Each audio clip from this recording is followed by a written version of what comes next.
Om Narayan, Narayan. We did just 21st shloka. So sukhamatyantikam yattad buddhigrahyam atindriyam. Buddhigrahyam. What does Swamiji say? Buddhyaiva indriya nirapekshaya grishyate iti buddhigrahyam atindriyam. Okay. So this is the nature of Atma, or the nature of perfect yogi. It means same. When a yogi attains his perfect state, in fact, calling it perfect is also from the worldly standpoint. It is attaining his natural state. A natural is perfect, therefore call it perfect. Because anything in its original nature, carries all its real nature. Anything mixed with other loses at least, means it gets covered up. Its real strength becomes ineffective, at least partly, and something else overpowers it. So in its natural state, it comes out in its natural energy, natural form, all its natural qualities. So here, nothing is a newly acquired, a forced thing. This I think I have told you before. Anything forced one is a tentative. Like spring, you stretch the spring, it will remain stretched so long you apply the pressure on it. You leave the pressure, it comes back to its natural state. You hold your fist, how long you can hold, so long you apply your pressure.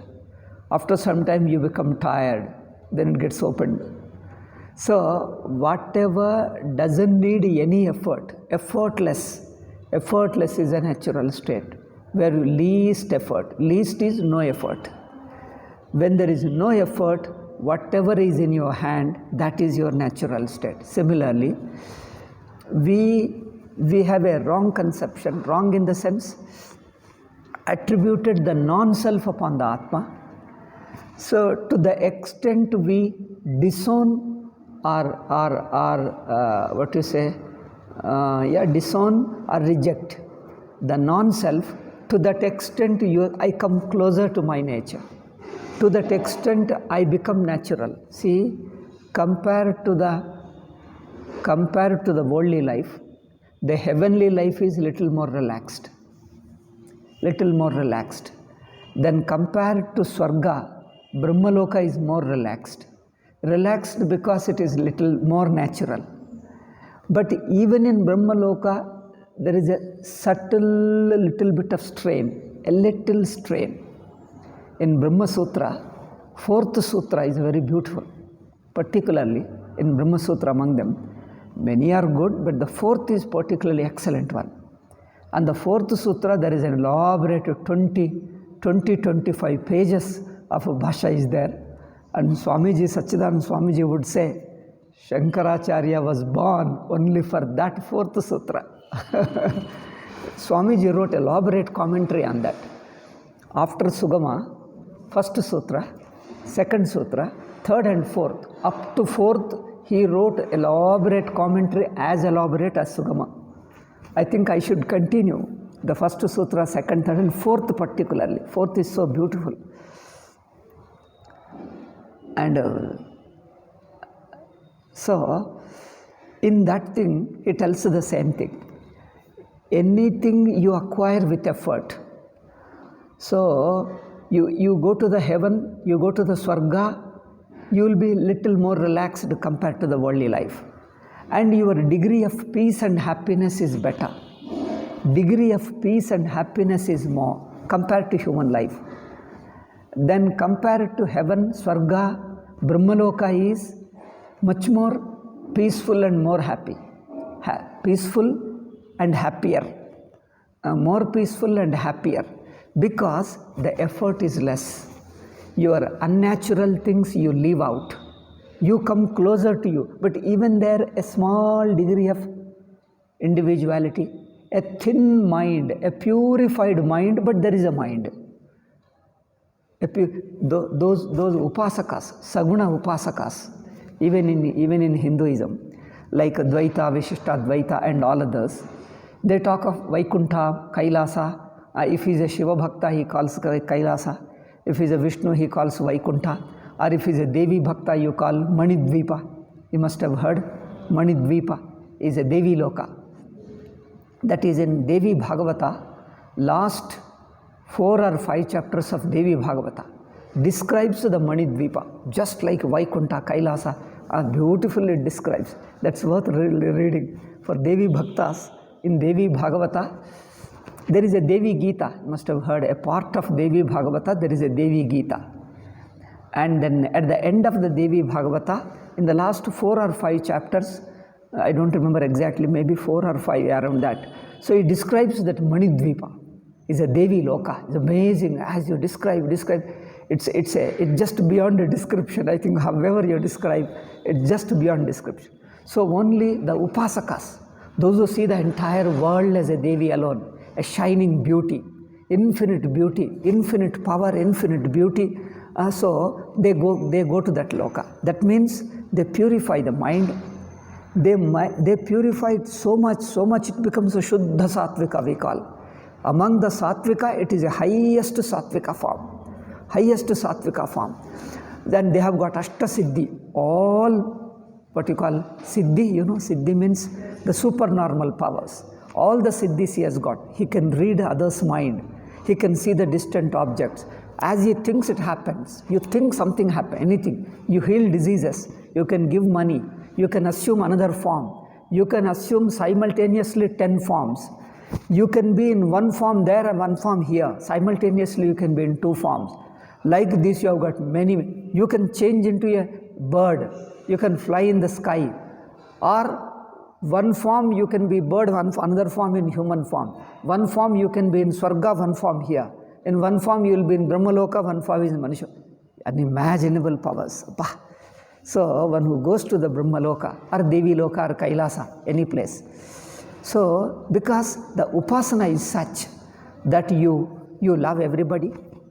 You see the entire universe is Devi or your Devata Shiva or Vishnu. So you also become part of it. So it is such a highest state of meditation, highest beauty, so selfless person. So he becomes a part of it. His mind becomes so highly purified, highly refined. But a small degree of individuality is retained. That's why the beauty. If he loses that, why should he go to Brahmaloka? He would not go. He loves Brahmaloka. There you see the whole loka is purely like a divine gold alone it is. You don't find any material. So the description is the water is so pure water.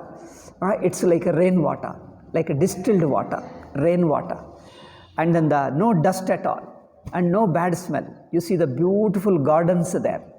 And the sun and the moon and then everything is so beautifully shining. That is just unimaginable. Your eyes, 2 eyes are not enough to see that. So like that they describe. So Brahmaloka is described in Vedas and Upanishads. The same thing Vishnu Bhaktas presented as a Vaikuntha Loka. You find its description in Bhagavata. Bhagavata you find Brahmaloka description, Vaikuntha Loka. In Shiva Loka, Kailasa is found in Shiva Purana. Even Bhagavata describes Shiva Loka, that is Kailasa. Then Devi Loka is found in Devi Bhagavata. But it is a different way of presenting. It means the highest Brahmaloka. So their mind is the purest form, but still you retain little bit. So there is a little strain. Therefore, there is a little strain. So to the extent you have a little effort, to that extent there is a little bit of pain. Pain means mind's sorrow. A little bit. But you talk to these Saguna Upasakas, Upasaka traditions like Dvaitins, Vishishta Dvaitin, you tell them, see, you go to Vaikuntha or you go to Kailasa or any Loka, There also, don't you feel that a separation of people, and you see your God is separate and these people, at least you are a part of God. You are not one with God, you are a part of Him. But there also you see the many things, there is a little mind is there, little bit of disappointment. Don't you feel uncomfortable there? They say, you will have a little trouble, but the trouble is given lovingly by your God. Therefore, whatever is given, it is something like they say, out of love. See, people will slap you or will hit you on your shoulder. So in a jokingly, in a lovingly they hit. So when they lovingly do it, you don't feel the pain. See how they talk it. That means even that small degree of little sorrow, little uncomfort, little discomfort is there, but out of love you just take it lightly. But a time comes. See, our Shastra says, you live in Vaikuntha or Brahmaloka or Kailasa for long time. You don't know. So long that after a long time, mind becomes tired. Because the mind which is enjoying it has a little effort in it. Even with that effort, it becomes tired. Then it feels that I don't want even this. It's just like this can be understood with our own life. You enjoy something, watching park or some beauty, flowers or something. It is a very pleasant experience. How long you can watch a pleasant experience? You have a chat with people, laugh and enjoy, but how long? Can you enjoy eternally? After some time you feel tired and you feel like sleeping. Then the question comes, why do you feel tired with joy? When you enjoy the joy, then you should have eternity. Why do you feel tired and want to sleep? Because even that gives you a little strain. Even the joy gives you strain. Therefore, a time comes where you feel that you are tired, you want to lose even that mind. So deep sleep is a state, natural state of you. You lose even that thin, minute individuality. Also you lose, you become natural. There, total effortlessness. Completely you are effortless because there is nothing except you. You is not an individual you, it's a total you. It's a whole you, absolute you. In that absolute you, there is a complete effortlessness. Complete effortlessness, natural, and it is eternal peace and joy. Eternal peace and happiness. So you can't use the word happiness because happiness is an experiential. Happiness is a word which shows happiness, bliss, all these words mean an acquired happiness. An acquired in a meditation mood or something you get it in a mystic mood, in an artistic mood, somewhere you get it is an acquired state. It may be a highly blissful state, but still it is experiential. But Atma is, therefore we call instead of happiness, the Ananda is Purna, completeness, fullness. So the Purna, Ananda is better translated as fullness, absoluteness. It is a full, lacking in nothing. It just doesn't lack. So it lacking in nothing, no deficiency. It is so full, overwhelming. Fullness and overwhelming is called Ananda. So Ananda should be translated better. I think the translation is near to it. If you call it fullness and absoluteness, rather than calling it happiness and bliss, you may call, but happiness and bliss is a little more experiential through mind. Through mind, it is a state of experience. Anandamaya kosha you can call happiness. So it's a fluctuating happiness. Within certain range. Now fluctuation is not too deep that you come back to the human level. No. That Brahmaloka level alone with a slight variation. You don't come down to Swarga level, nor you come down to human level. It will be there alone. No question of coming down to human level.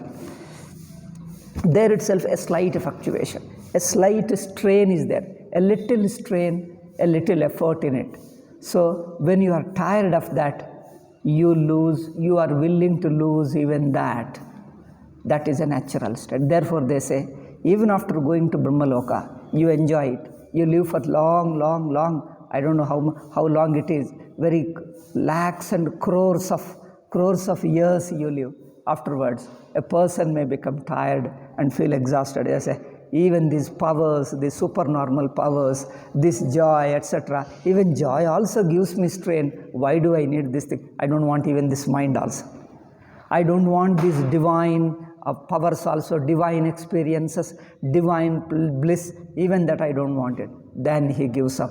Then he becomes real Vedantin. That is the time he discovers the Atma. When he discovers the Atma, there he has to come back to same Brahmajnanam. Then he becomes enlightened. He will become free from even that world. Even that highest world. He becomes free from that. Therefore, so that's why we talk of different levels. People are of different levels. A person is advised to think of little higher level.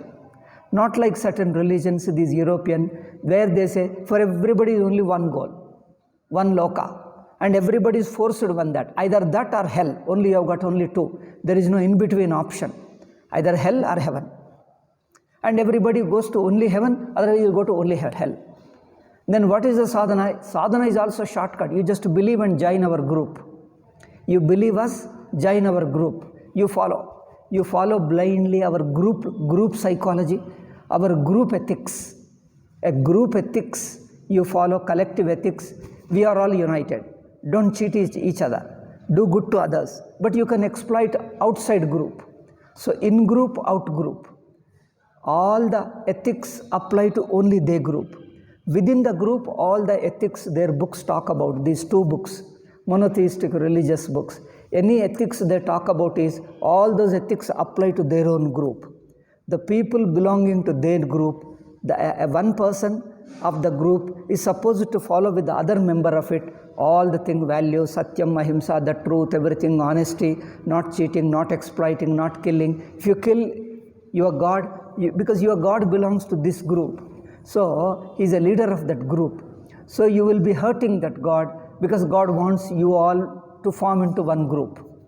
Then what about the other group outside humans, outside the society? There are many human beings. There is a large humanity outside your group. They say, other group belongs to Satan. It is not adopted by our God. Our God makes a covenant with them, adopts one group. So, you are not bound to follow any ethics because God will. Ethics means according to them. It is not the purity of mind. Ethics means obeying laws of God, and then pleasing God is ethics. If you displease Him, He will send you to hell. So only it is a pleasure of God, displeasure of God. What is dharma, adharma according to them?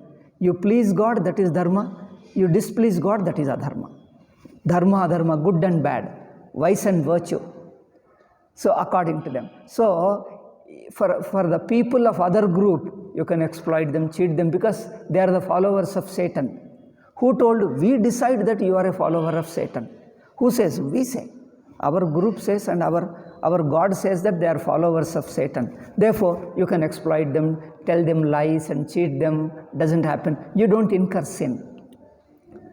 But if you do some harm to your other member, oh, your God will be displeased. This God is also such an exclusive God. He won't be displeased if you hurt somebody. If a non-Muslim, non-Christian, if you hurt them, exploit them, your God won't be displeased. In fact, moreover, sometimes He will be happy. He will give you a special place in heaven. So this is, the very God is a divisive God, hateful God, exclusive God. The very God Himself gives this kind of ethics, this kind of mindset, this kind of thing, all these issues from the very concept of God. But here, we don't divide God. We don't divide the groups of people. All humanity, not only humanity, even living beings, any animal, plant also, or even the gods, whether gods, rishis, humanity, wherever you hurt somebody, the very hurting brings about a sin, exploitation. Because, why hurting somebody is because your Atma is present in everybody. In fact, your real Atma is everybody's Atma. If you hurt somebody, you are hurting a part of you only. Then that produces sin. So sin is not a pleasure of virtue is not a pleasure of somebody called God. Their concept of God looks like another human being, little more a better human being, little more powerful human being alone.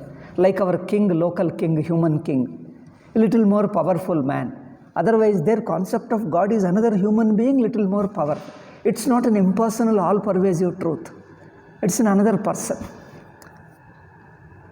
Therefore, they can't have a deeper understanding. Therefore, they don't have different lokas. Then, depending upon maturity level, depending upon how much you purify, how good you live, then you will have those different lokas. When human mind is different, you can purify your mind at different levels, then you will have a different lokas also, isn't it? Different lokas are possible when your mind is also of different levels, isn't it? But they say all of them is one alone. That means their inner purity doesn't count. Whether you do sadhana, you purify yourself doesn't count. You believe, join a group, that's enough. You believe and join a group, that's all. Now your inner transformation, change, maturity, your purity, maybe there, may not be there, it's an optional. So whether you are pure, you go to heaven, you are impure, you go to heaven, because you belong to the group, you go to heaven, that's all. So this, it looks as though it's illogical. It's not very encouraging dharma, encouraging purity. It is encouraging group mindset. It encourages joining a group. It encourages an exclusiveness. It encourages dividing people. That's why with such mindset, they come to India. They see every guru is like every prophet. And they say his followers, his group. Then they put Ramana Maharshi's teaching. They try to put Ramana Maharshi's one group, one set. He is like a prophet. And he has got his own concept of God and his followers. All others are outside. Without doing this, they cannot live. I think it's like drinking water. It's like breath to them. They cannot breathe without doing this divisive work. Because their mind is set for that alone. Because they didn't allow any other theologies in the world. In Europe, other books are destroyed. All pagan cultures were there before. They have got different thinkings. All that they have destroyed. So that even in your subconscious mind, you can think of only two. Either monotheistic religion or no religion. You are a Satan, follower of Satan or religion, only thing. So you don't have any other alternative at all.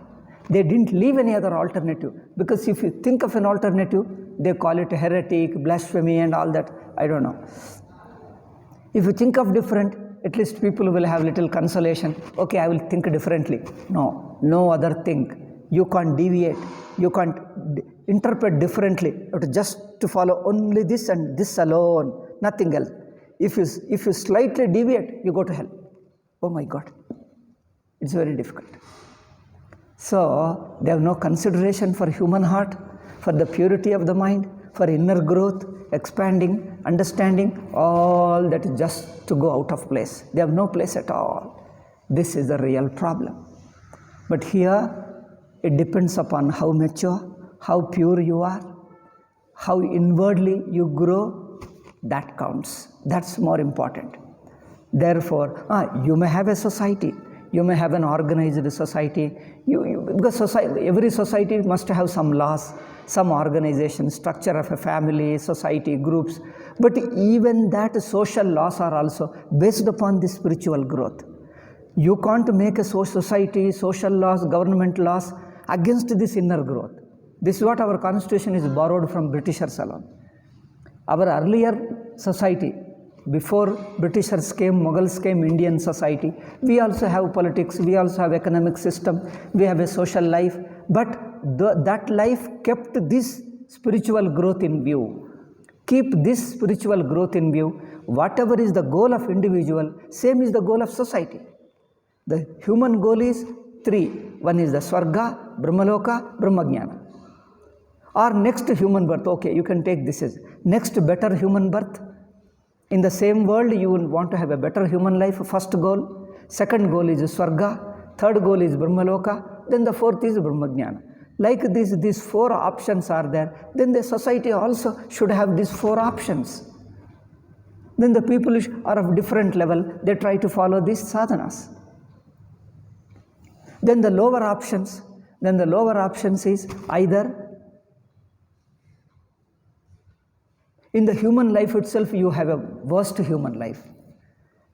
Compared to the present life, you will be handicapped, poor, you become slavery, enslaved, tortured. You will have a worst human life. Within the Manushya Janma, within the Manushya Loka, you will be living a poor life. The condition is such that nobody can help you. Even if he wants to help you, the help won't reach you. Some people, you try to help them, you give the money, somebody will take away. Money will go waste, it won't reach him. Ultimately, he will have to suffer. You wonder, what is this? We try to help him, but the help won't reach him because his karma is so strong. Within this Manushya Janma, within this Bhuloka, Manushya Loka, he lives in such an atmosphere which nobody can help him. Isn't it? This is how this Islamic society, Christian society creates. The people who live exploited, tortured within that society, inwardly they won't help. Outsiders cannot come. Once they enter into society, like the Muslim woman, just all, you are in that harem, anything happens, anybody exploits, kills you, anything doesn't, there is no help. Nobody can do anything. This is what they say. Even in the Manushya Loka, you have such a life, you are protected from all around the world, nobody can do anything. Just it is a helpless situation. So even in the Manushya Janma, lower side, due to Papa, even in the Manushya Janma, you live such a life which is miserable, which nobody can help. Even if you want help, it won't reach you. You can only orally sympathize, but sometimes the sympathy also won't reach. Okay, the sympathy also won't reach. Or next is animal life. Animals have lesser advantage compared to human being. Human being, the degree of happiness which human being can feel is higher because their mind is not so sensitive, not so sattvika, less of sattvika. That animal life is lesser than human being. Then one is the human janma, lower human janma. Second is animal. Third is going to naraka. Naraka is not exactly hell because the concept of hell is different. Naraka is you have a painful experience and you come back. It's a tentative, it's not permanent. You live and then just come back. For a while, depending upon the karma. So, in the lower you have got a three. Lower human, and then animal life, and then or sometimes plants also. You live like a plant. You live as a plant for long, long time. 100 years, 200 years you live with the plant janma and you leave it. Plant janma also is a janma. Then you have a small insect is a very small, maybe few days. Few days your janma is finished. Few hours sometimes. Few hours alone, it comes and you see the firefly, falls into the fire, janma is over. It gets next janma. Very quickly, very fast. And then the naraka. Like this, lower side you have these things. And then higher side, these four. So these options are given to person.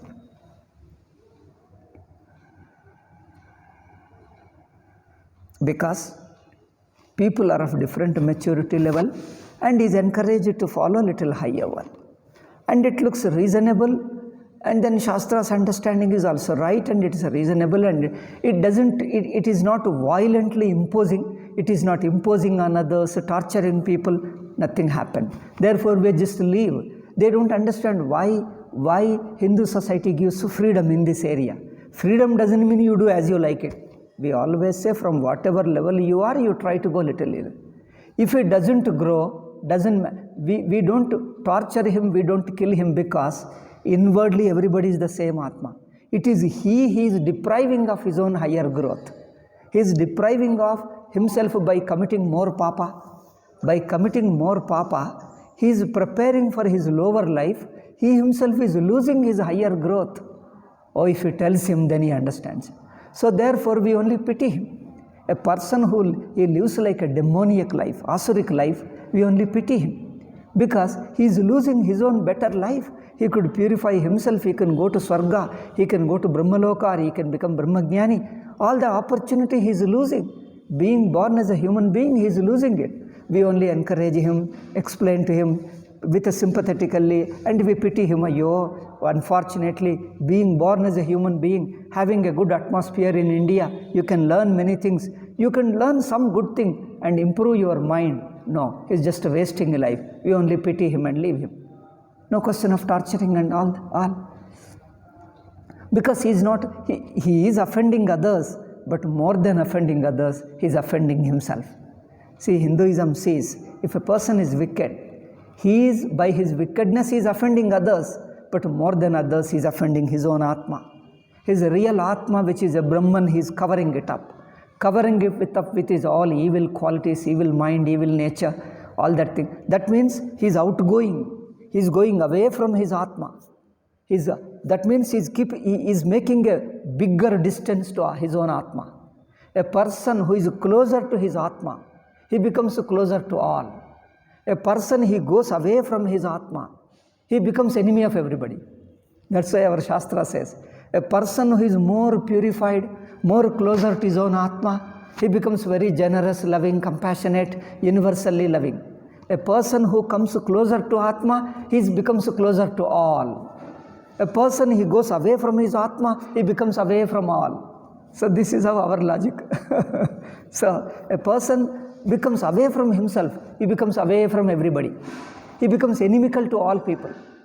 That's why an Asura person, he is inimical to everybody. He hates everybody, tortures everybody, exploits everybody. Why? Because he doesn't see his own Atma in everybody. That means he is missing his own Atma. His own universal Atma he is missing. He is making his Atma narrow. He is only confined to the body, or confined to your own group of society, your own group of religion. Your Atma is only here. All others are not my Atma. That means you are circumscribing to your limited Atma. You are losing. You are denying your own larger Atma. You are denying. You are rejecting your own larger Atma. So that way you are you are offending others, but more than others, you are offending yourself. You are offending yourself. When you offend yourself, you will be offending others. That's why Hindus give chance, encourage them, tell them, we punish. If a person is too asuric, we punish. But the punishment is only to correct him, only to pressurize him, so that he will change his asuric life, become a better person. So that's the purpose. Not to that we punish this fellow, we torture him so that Satan will be tortured. Where is Satan? Somewhere there.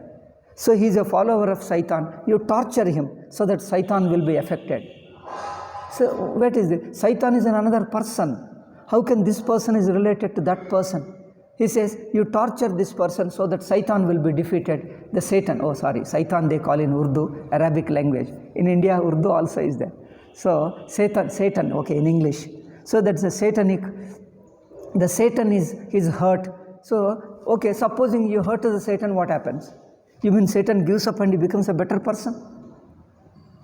They have no logic. It's all pervert mind. Those religions have no logic at all. Because you have a wrong theology, narrow-minded theology, perverted theology, and then your behavior will be pervert only.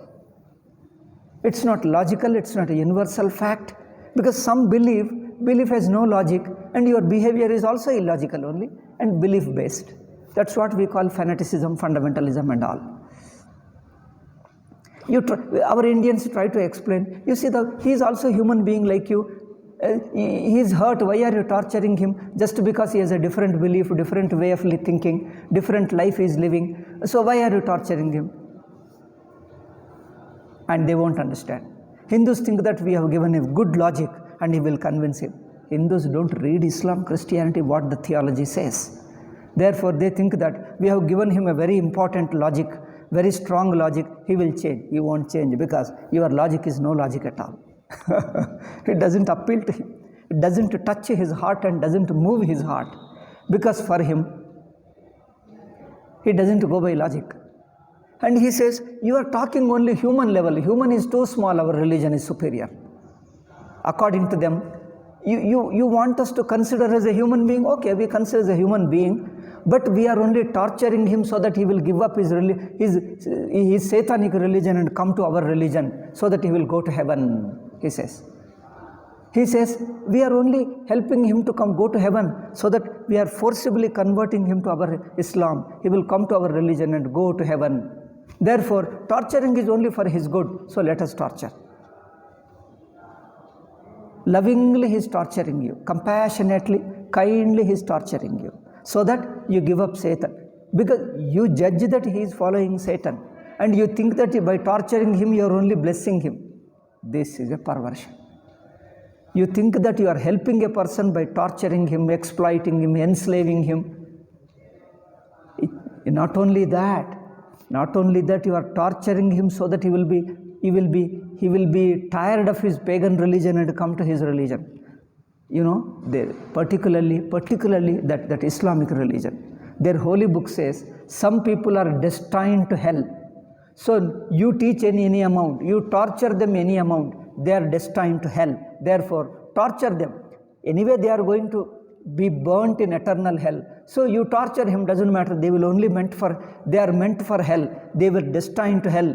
They are fated to hell. They will be only hell. So they won't change Satan. They won't give up Satan. They want to come to your religion. They will die anyway. So torture them. At least your God will be pleased and you will get a better place in heaven. He won't change, but at least you will get a better place in heaven. Therefore, torture. You torture them. So that what happens? Anyway, he is destined to hell. Let him go to hell. But you will have heaven. This is the mindset.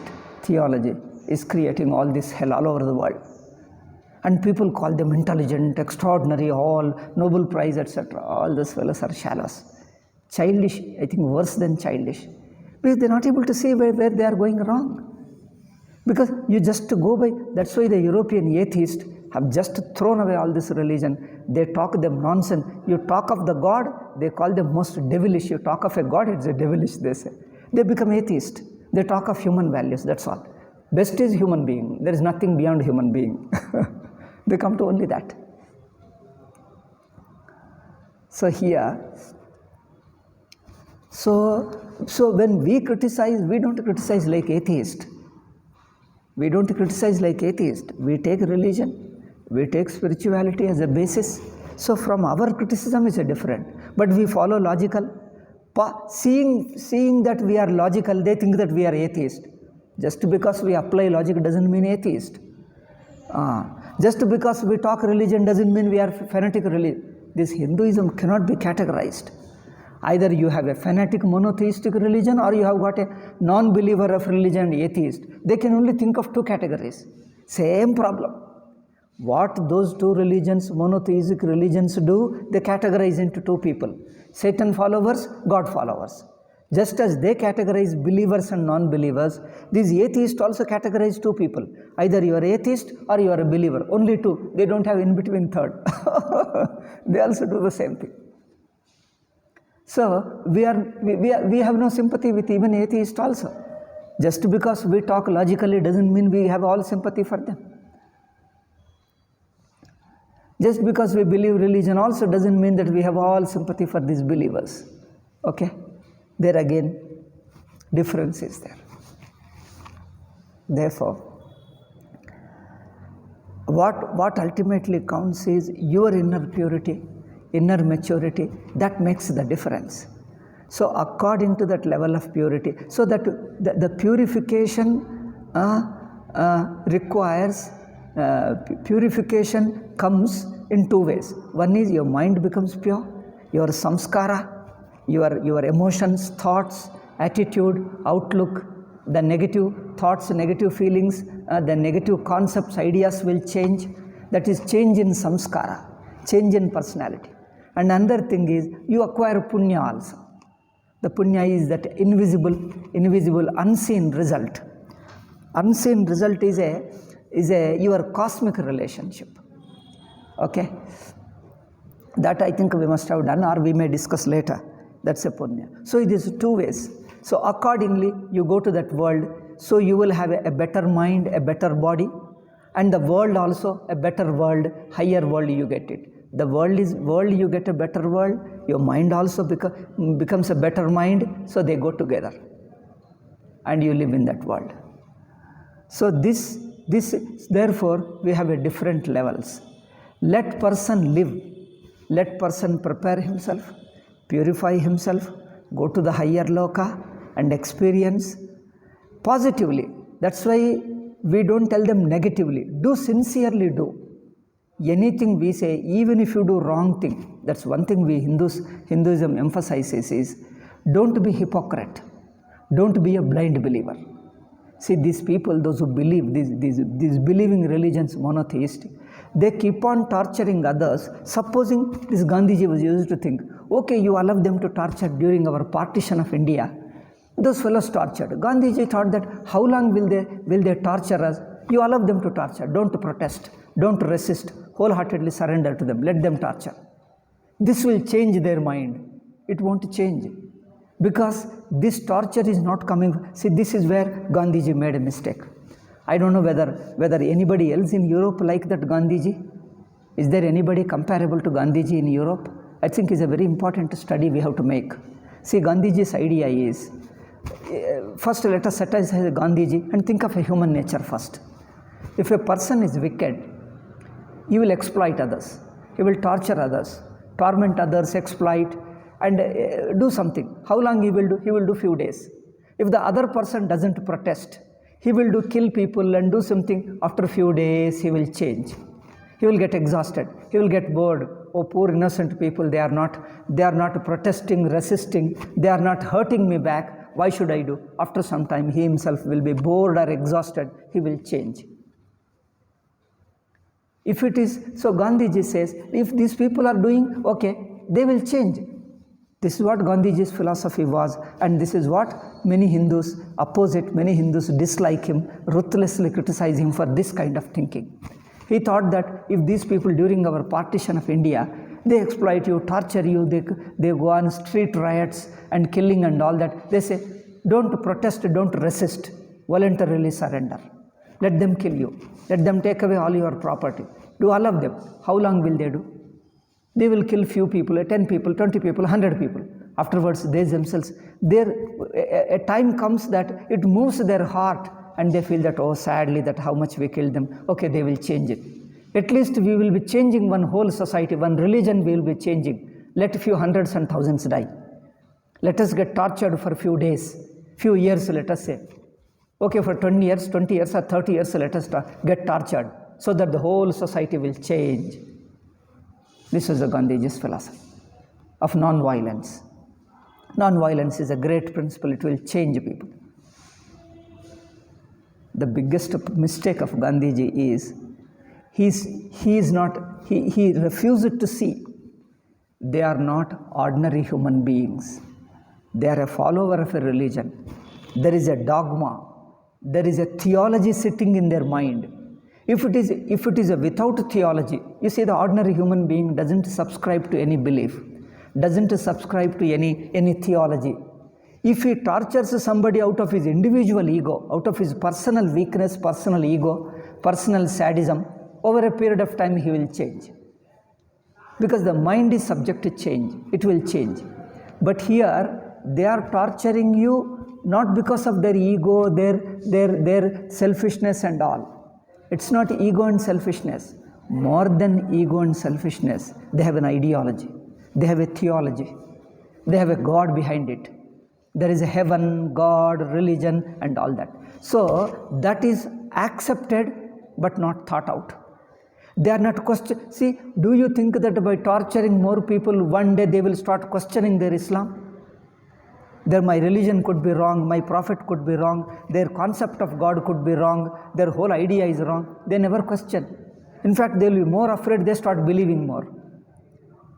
So, it is a theology sitting in their mind. It is a theology is making them very, very arrogant. So, with their clean conscience, they are torturing others. Because you are a Satan follower and we are followers of God. So, our religion is telling we are not personally against you. We don't hate you. You people misrepresent that we Muslims hate you. We don't hate you. Christians, you say that they hate you. We don't hate you. We don't hate infidel and then heathens. They give some different names. What you call? Heathen, infidel, and what you call that? Pagan and all that. So we don't hate you. We simply believe our religion and follow, that's all. We are forcing you to come to religion, that's why we don't hate you. So the whole language changes. What is hatred? It is like you implement somebody's hatred and you say, I am not hateful, I am only implementing our God's hatred for you, our prophet's hatred for you. Now, such a person who believes a theology, he tortures you, he exploits you, and you think that he will change one day by keep on torturing number of people, exploit them. Over hundreds of people he kills them, tortures them, then he will change. For each person, how many people? Each person, there are how many people are Muslims? How many people are Christian? Each one requires 1,000 people to kill. How many Hindus are required to get tortured and so that they will change? Why should we get tortured to change them? Is there any meaning? If it is an individual mind, we can change. But it is not an individual mind, it is a theology sitting in their mind. And theology is backed up by God, prophet, religion and all that. So, you are not, by surrendering to them, by offering to be voluntarily tortured and exploited and killed, you are not changing his theology. This is what happened. In spite of partition, do you think a single Pakistani regrets now? A single Muslim like Aurangzeb, he destroyed, killed he broke our temples, tortured people, killed people, converted. Even you see in all the Muslim world, in all the Christian world, do you mean a single Muslim Christian regrets that we have tortured people? No, we are doing good thing. In fact, our religion told we did it. Our good God taught good things and we did good things only. We are only torturing Satan. Where is wrong? Tell me. So if it is not individual conscience that you are changing, behind conscience sitting is a theology. Question that theology. If they start questioning, then they will change. The whole theology itself is a perversion of human mind. In the name of God, in the name of prophets, it's all perversion. It's an inhuman. It is an inhuman, you call him God. You give a name to another terrorist, a terrorist leader, you call him God. And then in his name you do all his terroristic mindset, his hateful, jealous mind, jealous God, hateful God. And the hatred of God becomes holy and glorified. Hatred of God is a holy and glorified because you call him God. The tag God, T-A-G, tag, the tag God doesn't allow you to question even if it is hatred. Even if it is hatred, doesn't allow you to question. So you, with all sincere love and sincere belief, you continue to torture. No question of changing. This is where Gandhiji, not only Gandhiji, all our Hindu leaders missed. They thought that, first thing is, the biggest mistake they did, as a religion, they also taught all good things like Hinduism. All religions teach the same thing, same Mahatma, same Paramatma, same Moksha, same thing they teach. It is the ordinary Muslims and Christians, they have misunderstood their religion, they have misinterpreted them, therefore they are following. Even Vivekananda tells the same thing. All the religions talk of the same thing. Just like Hinduism, Vedanta, they talk. It's only their followers have misunderstood. Only, so they let them follow their true religion, true Christianity, true Islam. They will become good people. That's all. So they think that it is all human weakness, human ego, human frustration, suffering, selfishness. They think everything is attributed to selfishness alone, not to the theology. This is where whole Hindu society failed. We have been receding, losing ground, losing people, losing state by state we are losing. We are losing people also. It is shrinking. We don't know how long it will remain. We don't know. It only God's wish. Shrinking. And maybe ultimately whether we survive or if some avatara, something happens, miracle, then the whole world changes. Otherwise, it is shrinking.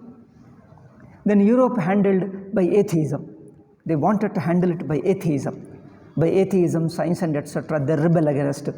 But the communism is an atheism, but it has become another religion in the name of Christian. It has become another religion. By adopting these monotheistic religious ideas without name of God, without name of religion, the same that we belong to one group, one book, one prophet, Karl Marx, and one book, isn't it? They don't call one ideology, one book, and one theology, one ideology. They don't call theology. They call it. So there is only one group. Don't question it, the God dogma of communism. Just accept it. If you question, you are an enemy of our communism, enemy of Marxism. Don't question, follow. You keep on implementing, force others. So in the name of that ideology, kill people, destroy them, torture them, exploit them, tell lies, write books, distort history, distort books. Nothing is wrong because you are doing good of the society. For sake of good, we are doing good to the society by torturing, distort. Whole Indian history is distorted because we are doing good to the society. So this is a very strange thing. In the name of good, in the name of love, you have torture. Like Christianity says, in the name of love, you bring hatred. And in the name of peace, this other religion brings a lot of violence. In the name of peace, they bring violence. So the whole language is shifted. Language is put wrong. So people are confused. Then if all this torture is love, then what is hatred? Every positive word is abused into a negative word. And they attribute that Hinduism is a wicked religion because it is a satanic religion. It doesn't believe in God. And then it doesn't have a prophet. So when they come here, try to put Ramana Maharshi separate. Ramana Maharshi's teaching is separate from Shankara. By dividing it, they think that they are saving Hindus. They are only loving and saving Hindus. Otherwise, Hindus are too thoughtless people. They have no idea of God, no idea of book, no idea of holiness. They just follow. They say, you follow your heart and you all that thing, everything is Brahman and all that. These are all superficial. Hollowness is all imagination, wild imagination. They have no religion at all. Hindus have no religion.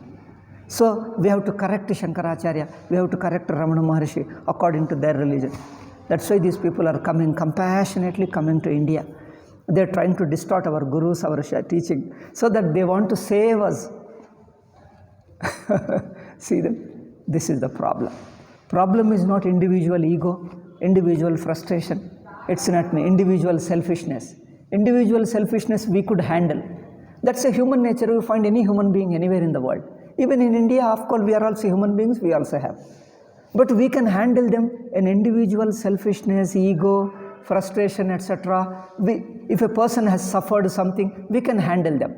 There is a way of handling. But it is a theology sitting there that doesn't allow you to question. He doesn't regret, doesn't question, doesn't verify, but doesn't leave it.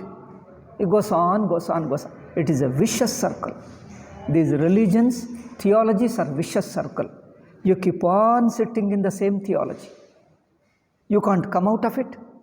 And if you follow the theology, you will be the same thing. In the name of love, you hate. In the name of peace, you commit violence. Commit terrorism in the name of peace. You hate people in the name of, you spread and propagate hatred in the name of love. And they say, ours is a religion of love, or ours is a religion of peace. But what they do is only nothing but hatred.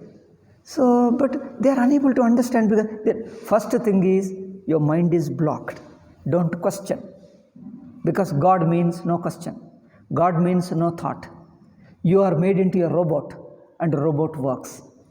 I don't know, you call robo or robo, what do you call that? Robo. You are made into robo, a robo works, goes on. So this is the problem everywhere. So the theology has to be questioned. Then only you come to understand these things. Then the purification, change of your mind, change of your understanding.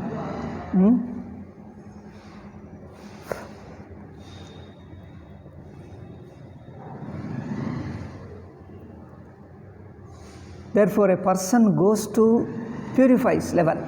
According to that level, you go to the world. Here, one more thing.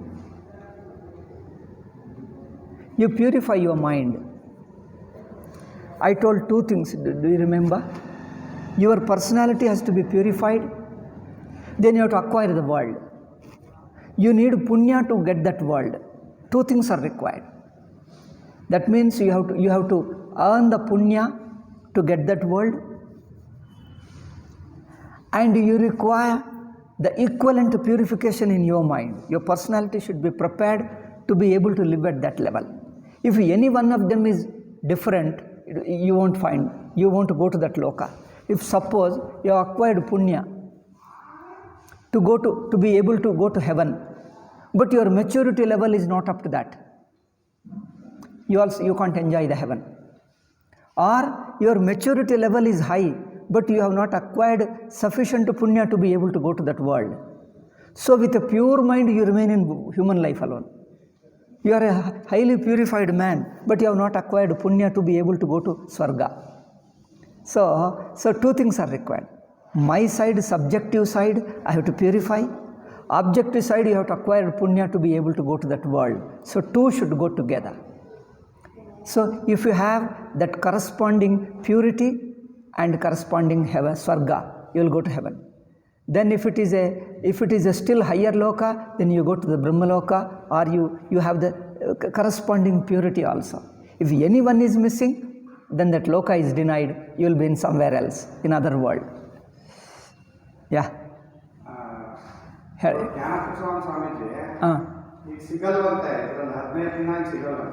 ಆಯ್ತು ಹೇಳ್ತೀನಿ.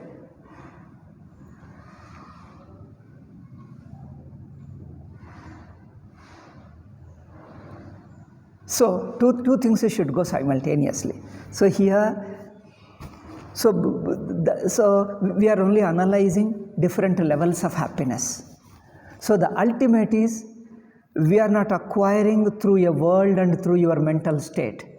We just transcend the very mind, transcend the very time, space, world, transcend the world, transcend your mind. Then you come to your natural state. That's what he says in this 21st. Sukhamatyantikam yattat buddhigrahyam atindriyam. It is atindriyam, beyond the sense organs. Buddhigrahyam, it is only by the pure understanding. Buddhi here is an understanding, is an intuitive understanding of Atma. Buddhi here is enlightenment, or an understanding of intuitive understanding of Atma, or enlightenment, or Brahmajnanam, whatever you call. Buddhigrahyam, it is understood. It is understood through that understanding of Atma. Vetti yatra nachaivayam, and having attained that, it doesn't move, no fluctuation, no slipping down, no losing. All other pleasures, all other happinesses, one loses or one slips down, loses it or slips down. Here neither he loses them nor it slips down, because it is natural. Nature can never be changed. Nature is nature. What is nature is spontaneous, effortless, it is eternal. Therefore, sukhamatyantikam yattat buddhigrahyam atindriyam vetti yatra nachaivayam sthitas chalati tattvataha. Next shloka, 22nd, 6th chapter of Gita, 22nd shloka. Yam labdhva chaparam labham anyate nadhikam tataha. Yasmin sthito na dukkhena gurunapi vichalyate. Yam labdhva chaparam labham nadhikam manyate nadhikam tataha. Having attained which? Yam labdhva, having attained that Atman, manyate nadhikam tataha. He doesn't feel that there is something more to it, because it is an absoluteness. Anything you attain more than what you have, in general, anything you attain more than what you have, there is a possibility of still higher attainment. Still higher. How long? Once you reach the highest, that is the absolute, there is nothing more to the absolute. There is nothing more to the infinity. Infinity is infinity. You can't improve over the infinity. What is not subject to improvement is called infinity. That's why in Sanskrit we call them Niratishaya. The Purnam Niratishayam. The infinity is called Ananta. Ananta is infinite. The same thing is used by The same thing is expressed as a niratishaya. Atishaya is improvement. Niratishaya, not subject to improvement. It cannot be further improved upon because it is the highest. It is absolute. Absolute is absolute. Absolute is all-inclusive, full and complete, and nothing more. Therefore, yam labdvacha aparam labham. This is such a gain. This natural state of Brahman is such a gain, having attained which na adhikam tataha. He doesn't feel that I need something more. The thought of more melts away. Because it is such an absolute experience. In the absolute, you don't feel any deficiency. You don't feel any deficiency. You don't feel that you need something more. Because the thought of more, the something more disappears. Because everything is included and nothing more remains. Nadikam tataha. Yasmin sthito. So, in staying in that state, na dukkhena gurunapi vichalyate, he doesn't, how to say that? He doesn't get shaken. It doesn't get shaken. It doesn't move. Gurunapi dukkhena. Even the most intense pain, intense sorrow, even with an intense sorrow, the most intense, most painful sorrow, he will not get disturbed from it. Gurunapi navichalyate. Guru means, Guru is that Guru. Guru means the high, Guru means big, Guru means big only. Something high, something big is called Guru. Guru word is used for elderly people, like parents. Parents are also called Guravaha. Because elderly respectable people are called Guru. Teacher is also Guru. Anything high, great, highest, big is also called Guru. So, Gurunapi dukkhena. A dukkha, a pain, a sorrow, which is a highest sorrow, the most intense sorrow. Even the highest sorrow, most intense sorrow doesn't shake him, doesn't disturb him. Because it is such a state. Whereas you see, in any other pleasure, in human being, when he is in a happiest mood also, you can disturb him. Because he is worried. There is an insecurity accompanies any pleasure, any happiness anywhere in the world. You see, any person anywhere, he has got lot of money, status, experience, etc. Still he has got an insecurity. There is always a chance of losing something and again coming to suffer. Even you go to heaven, there is always a chance of losing heaven and coming back to the human life. So, anything you have, along with it is a shadow following it, that a time may come that you lose it, you are likely to lose it. Even Brahmaloka also, everywhere there is always a shadow of losing it. So there is a fear of losing it. So there is a small degree of insecurity. Even in Brahmaloka, there is a small degree of insecurity. But this is one thing, you are totally become fearless. Totally become free from insecurity. That's why he says, Gurunapi dukkhena navichalyate. For this, Shankaracharya says very beautiful example. Yasmin sthitaha atmatatve sthitaha dukkhena gurunapi dukkhena mahata dukkhena. The most intense, the most severe, most suffering will not disturb you. What is that suffering? He says, Shastra nipatadi lakshanena. The most intense pain is in when the knife is driven into you. When a sword is driven into you, that is the most painful thing. Even with that, psychologically he doesn't get shaken. He remains so cool and relaxed. His confidence is not shaken. He doesn't get disturbed. Or in other words, he doesn't panic is better. He doesn't panic. Panic, you get idea psychologically. Any pain comes, when you see that all options are closed. When pain comes, you try to escape. When suffering comes, you try to escape. You find out some way out for it. But when you look around, all the ways are closed. You have no way. And it is going to fall upon you. Then you get frightened. You get shaken. Trauma comes. I think the trauma is the right word. Gurunapi dukkhena. The biggest trauma doesn't shake him. Shaking means it doesn't produce a trauma in his mind. The most painful, the biggest pain also doesn't produce a trauma in him, doesn't shake his mind. He takes it relaxed way because it doesn't touch him. If body is hurt, he remains detached from the body. If body is tortured, he remains relaxed, totally unaffected by it. It's like you watch a TV, somebody is hurt there, or in dream somebody was hurt there, some tiger is following you, and you wake up. You just smile, you don't know what to say that. When you are in dream, some tiger is following you, tiger or lion, and it is chasing you, he runs so much, and at any moment it is going to jump over you. And a time came that you are so exhausted, unable to walk, and then you are unable to raise your leg, then you don't know what to do. You say, helpless. It is at that moment the tiger jumped over you. What happens? Do you feel the touch of tiger upon you? You wake up. When you wake up, what happens?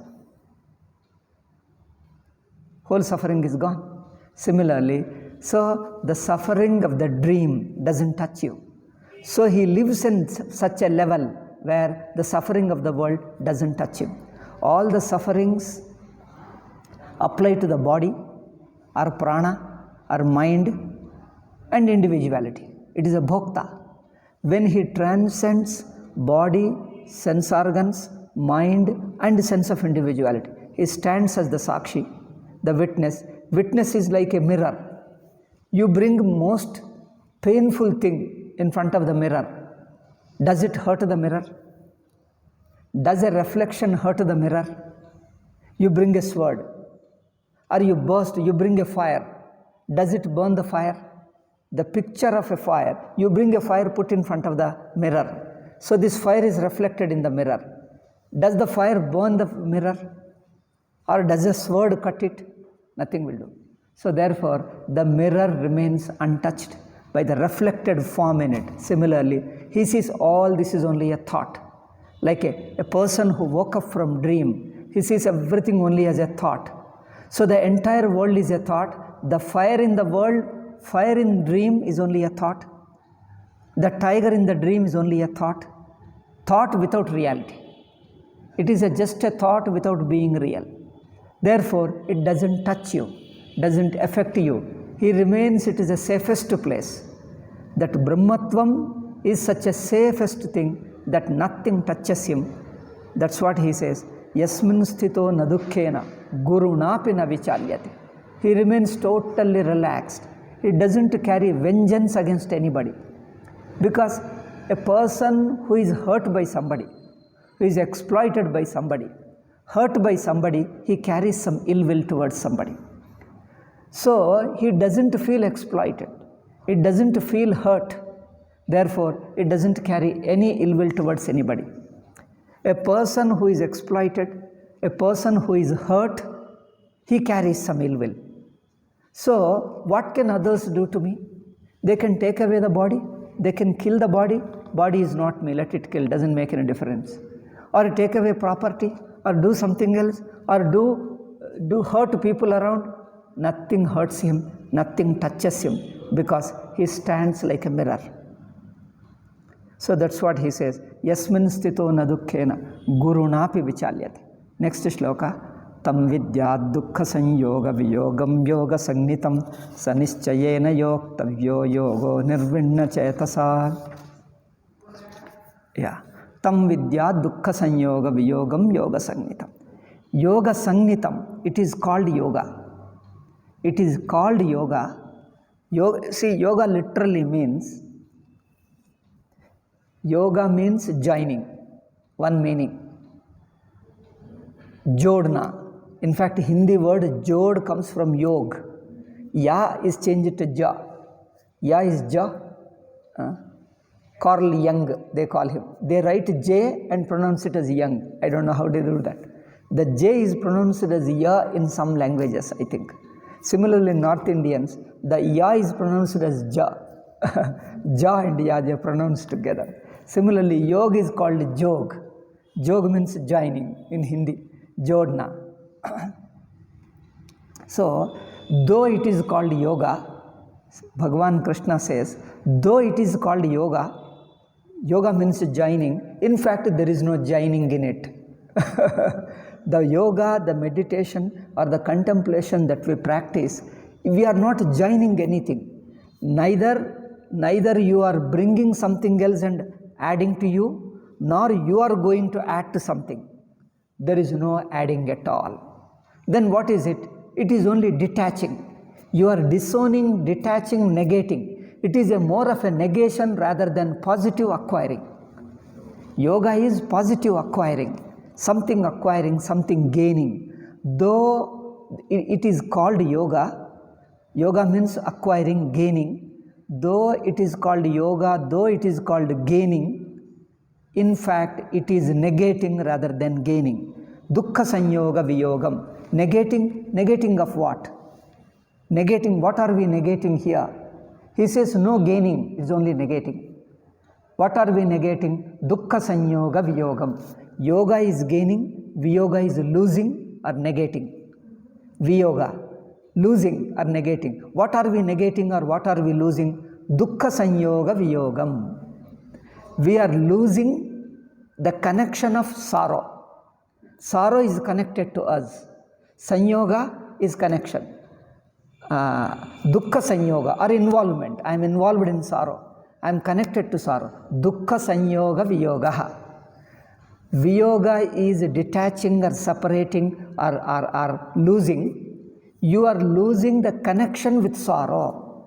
I don't know how to translate it. It's difficult, literally translating. Dukkha sanyoga viyogam. It is, though we call it gaining, in fact it is not gaining, it is only losing the connection with sorrow. It is negating the what do you say that? Experience of sorrow. You come to have sorrow. Here, the sorrow which was with you, you are coming to lose the sorrow. You are not. Idea is it is only a negation, not any positive acquirement. So, tam vidyat, yoga sannitam. What we are calling as yoga should be understood here as losing of connection with sorrow rather than gaining of happiness. Earlier it told gaining of happiness, but it is not a gaining. It is only losing of sorrow, not gaining of happiness, in short. In short, this last 23rd shloka says, it is not gaining of happiness, it is losing of sorrow, not gaining of happiness. Why do you say it means the same? You may question, losing sorrow, gaining happiness, it means the same. No, it's a different. Because gaining of happiness means something external you are acquiring, you are gaining. Happiness is not something to be acquired, to be gained, because happiness is not something extraneous to you. Happiness is synonymous to you. Happiness is synonymous to Atma. Happiness is not an experience of Atma. Happiness is not a gain of Atma. Happiness is neither a function, nor a state, nor a quality. See, happiness, you can see all these three. Happiness is neither a quality of Atma, nor a acquirement of Atma, nor it is a function of Atma, nor it is a state of Atma. Happiness is not an accompaniment of Atma, nor a gain of Atma, nor a quality of Atma, nor it is a state of Atma. Happiness is synonymous to Atma. See, that's what he says. Happiness is another name for Atma, that's all. Atma is happiness, happiness is Atma. Happiness is not a quality, is not a state of Atma. It's not a function of Atma. It is not a quality of Atma. It is not a part of Atma. Happiness is not a part of it. Happiness is not an external shape of it, shape or form of it. Happiness is not a form. Happiness is not one part of it. Is not a state of it, tentative state that you come into a state of happiness. If it is a state, you are subject to lose. You lose it. A state you acquire, you come into a state, you will lose it also. So happiness is not a state you come into it by losing a state of sorrow. It is not a state, it is synonymous to yourself. Therefore, Atma is happiness, happiness is Atma. Oh, having listened to this, people say, you mean Atma gains happiness? No, not gaining. Gaining means something from extraneous, something outside. You are not gaining, you are happiness. So wherever you find happiness, you have not gained it. You only come back to yourself. Wherever you find in your life, whenever you find any experience of happiness, what is happening? Any experience of happiness, what is happening is you come back to your natural state. Whenever you are happy, you come back to your natural. You see, in your state of happiness, what are you? You just come back to your natural state. So you come to yourself, all your coverings which denies your own self, whatever denies, that is set aside. Anything extraneous, anything external that denies you, that covers you, is set aside. You come back to your natural state. So it's like a mirror. Mirror doesn't give you any form. See, you stand in front of mirror, it shows my face. Does it give me a new face? Or does it change my face? If my face was dirty or ugly and it changes, it improves it. Mirror doesn't improve my face, doesn't add any color, doesn't add any design, form or anything, doesn't make up, doesn't change anything. What already am. Okay, does it give my face which I have lost? You have not lost, you don't need to gain. Neither it is subject to, neither it can be lost nor it can be gained. It is something which is subject to neither losing nor gaining. Aheyam anupadeyam, in Sanskrit we call it. Aheyam anupadeyam. Neither you can lose it nor you can gain it, because it's not available for this process, this attempt of gaining and loss. Gaining and loss, these two functions, these two efforts doesn't apply to Atma. Gaining and losing, these words don't apply. Because they cannot be. What can you do? Only through your will. Through your will you acquire something, you lose something. But the will doesn't apply at all. You are already that. What can you do? Will cannot be used what is already present. You can use the will either to gain something if it is away from you, or if it is unnecessarily with you, you can leave it. But see, hand. Can hand lose the hand or gain the hand? Can you catch the hand? You can't do. Can you lose it? Hand can neither lose the hand nor gain the hand, because hand is hand. Similarly, neither you can gain nor you can lose. It is just to yourself. Therefore, see, mirror doesn't give you anything which you are not. What you are not, mirror doesn't give you. Okay, it gives you what you are. If I am already am, it can't give you. It can only shows this is what you have been, you are, you will be. I have not done anything extra, any favor to you. Mirror has not done any favor to me. Mirror has not given me anything which I am already not. So, which I am already am, mirror only reminds me. Mirror only corrects my misunderstanding. If I think that I have lost my face, have I lost my face? Am I okay? Am I okay? If you have a doubt, it removes the doubt, that's all. If I feel that, oh, am I okay? Or anything I am hurt, if something hurt me, you look at the mirror. Oh, I am okay. I am okay, what has done? Has the mirror given you your face, your lost face? Neither I have lost, nor mirror can give me my face. It can only remove my misunderstanding. It can only correct my doubt about myself. If I have doubt about myself, don't worry, don't doubt. The doubt has no room for you, because you can never be lost. Therefore, don't doubt that you have lost. So, a fear of losing, don't fear. A doubt that I might be lost, don't doubt, because it only disproves your doubt about yourself. It only disproves the fear about yourself, because no fear is possible, because you can never be lost. No doubt is possible, because you are you. So, doubt has no room, fear has no room, misperception, misconception has no room, because you are in such a safe place. Your Atma, or your Atma means myself in such a safe place that I can never be lost, nor there is a possibility of losing. So not even a possibility of losing. Why fear? Why doubt? So doubt has no room, fear has no room. So there is no room for fear, no room for doubt, no room for any kind of suspicion. That's what Atma is. So what Vedanta does is, it gives you Jnanam. Jnanam means what? It removes your doubt, it removes your fear, it removes your imagination that, oh, I am not myself, I am losing myself, I have lost myself, I am missing myself. I miss myself because I always feel something is missing in me, something I want.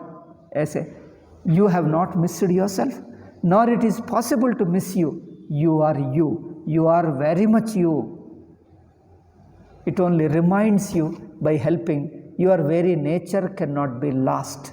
The thought of losing is wrong. Somehow you picked up a thought that I have lost myself. I have lost myself is a wrong thought, because it is against the fact. The fact is, you are you. But you thought that I have lost. That is only wrong thought.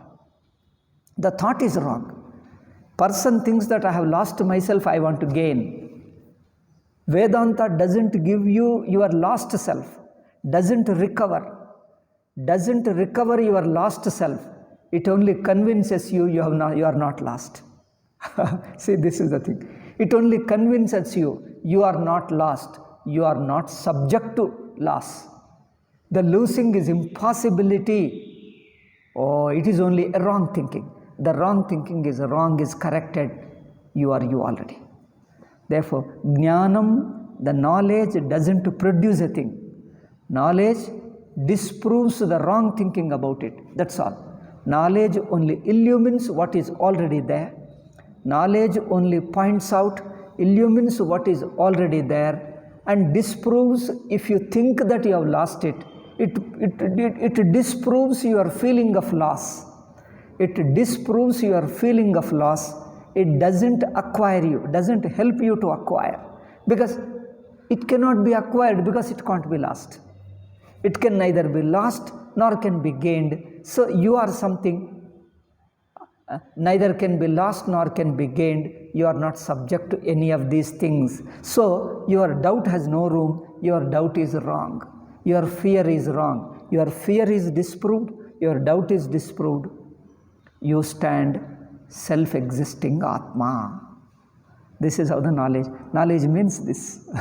Vedantic knowledge is only this. Sanischaya. Therefore, tam vidya dukkha sanyoga viyogam yoga sangnitam. Yoga sangnitam. It is called yoga, although it is called yoga. Yoga sangnitam. It is, he says, although it is called yoga, although it is called gaining of something, gaining, in fact it is not gaining, it is only negation of your falsely imputed, falsely imposed, falsely ascribed sorrow to you. Sorrow is falsely ascribed to you, so it is only negating the falsely ascribed sorrow to you. The sorrow doesn't belong to you, it is falsely attributed to you. The false attribution has been disproved. You don't remove the attributed sorrow. Attribution itself means it is not there. You don't remove the attributed sorrow. You disprove that sorrow cannot be attributed to you.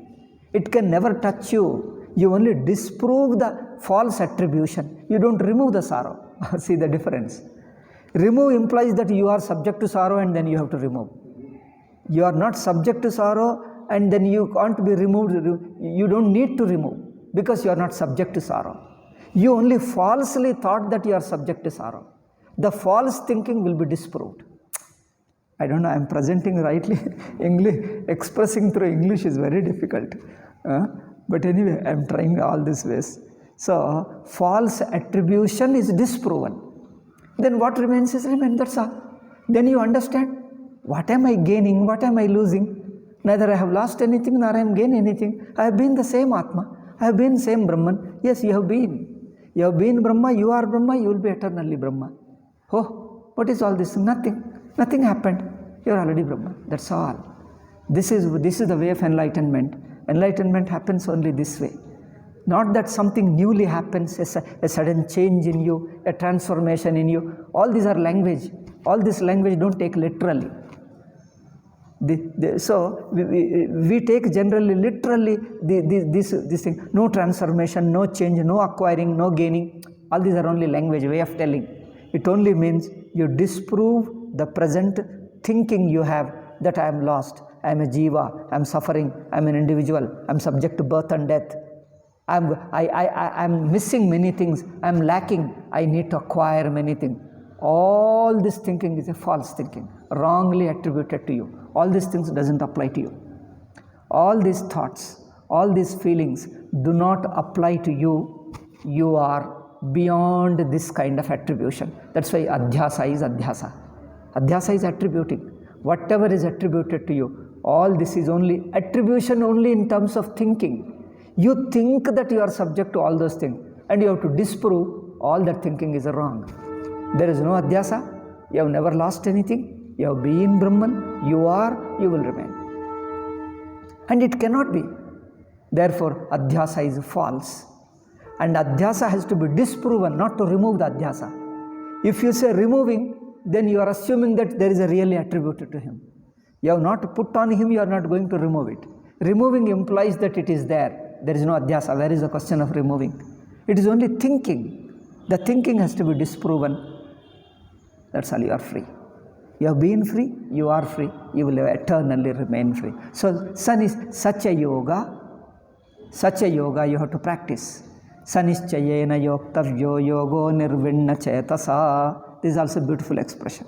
So, the actual nididhyasana is going to say in the next 2 shlokas. I think tomorrow we'll have one session. Yeah, in tomorrow we'll do actual what is nididhyasana. Tomorrow will come. Actual nididhyasana is only 2 shlokas. I think only 2 shlokas. The entire nididhyasana, 2 or 3, we can say 3. 24, 25, 26th. Actual nididhyasana is only 3 shlokas. All this is a preparation. Then the result of it. What will be the result? The actual is only these 3 shlokas. Only 3. Even in that there is only 1 sentence. Because there is nothing, it's only a false thinking. The thinking has to be disproven, that's all. There is nothing to be done positively acquiring and all that. So here, sanischayena yoktavyo. Such yoga has to be definitely practiced. Nischayena, definitely. Nischayena means with a commitment. With a what is, I think a commitment alone. With a commitment you have to do it. Not that casually you do one day and leave it. No, you have to be totally dedicated to it. Totally with a devotedness you have to, nischayena, with a determination, with a devotedness you have to practice that meditation, because this is the gain you have. Gain means this is what you are going to get if you do the meditation. Now, sanischayena yoktavyo, with a determination, with a devotedness, you have to practice this thing. This yoga you have to practice. How? Anirvinna chetasa. This is very important point. Anirvinna chetas. Chetas is mind. Chetas is mind. Nirvinna. Nirvinna means nirveda. Anirvinna. Anirvinna is free from nirveda. There is no nirveda, there is no nirvinna. Nirveda is you feel tired, you feel disappointed and tired. Supposing you keep on doing something, you keep repeatedly doing, you feel that so exhausted that you lose hope of it. Oh, it's not possible at all. So you feel disappointed, you lose interest, you become frustrated. That is called a nirveda. When you are practicing something, you are likely to lose patience. How long I have been struggling hard. This Atma Gita will not come at all. When will it happen? People will lose frustrated and say that will happen. He says, Anirvinna chetasa, without losing hope, without getting frustrated, continuously do it, patiently do it, keep doing again and again and again. Have a natural patience. Let the patience not become a burden to you. If your effort becomes a burden, you feel tired. How long I should do that? Okay, leave it. No. So, if you feel the attempt of meditation, the practice of meditation is a burden upon you, is a pressure on you, is an effort on you, you feel disappointed, you feel frustrated. So don't feel disappointed, don't feel frustrated, don't give room for frustration. Do it, naturally do it. Try to be relaxed because Nididhyasana requires relaxation, an inner leisure of mind, a leisure mind. Mind at leisure, not in hurry, not under pressure, not in a hurry. Be just relaxed and do it. So it requires a lot of patience, so much of patience that you never feel frustrated with it. Therefore, Anirvinna Chetasa, the expression is beautiful in Sanskrit. Anirvinna Chetasa. Nirvinna, it comes from Nirveda. Nirveda is a noun, Nirvinna is a past tense, past form. And Nirvinna means a frustrated, losing patience, frustrated. Anirvinna, without losing patience, without becoming frustrated. I don't know what is how he translates it. I am using my English. The translation may give different words because they are all great English scholars. They can give better English. Anyway, whatever little English I have, I communicate with my English. So, Anirvinna Chetas is mind. Let your mind not lose patience. Let your mind not lose patience and don't give up. People in meditation is relaxation. Do you lose patience in relaxation? Yes. People lose patience in relaxation. See, if you get tensed up, you may worry, I can't do anything.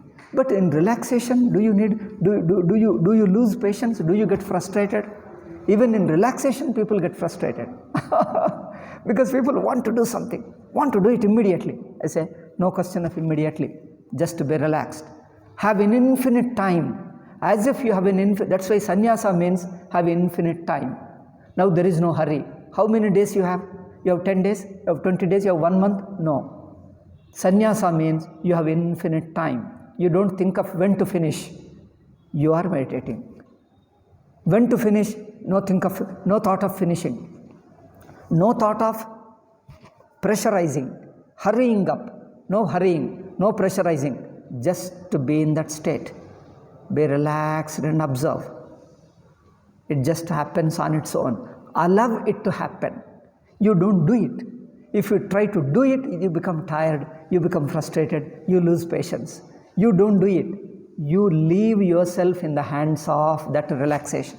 Just like as I gave you an example of taking an injection. In injection, what do? You leave your hands in the hands of doctor. You leave your hand and just remain. Just remain. Don't protest. Is it over? Is it over? Don't lose patience. Don't hurry up. Leave it. Whenever he finishes, he himself will tell. You will understand when the syringe touches you, you feel the pain. When he removes the syringe, you understand it. You will, therefore, you leave it.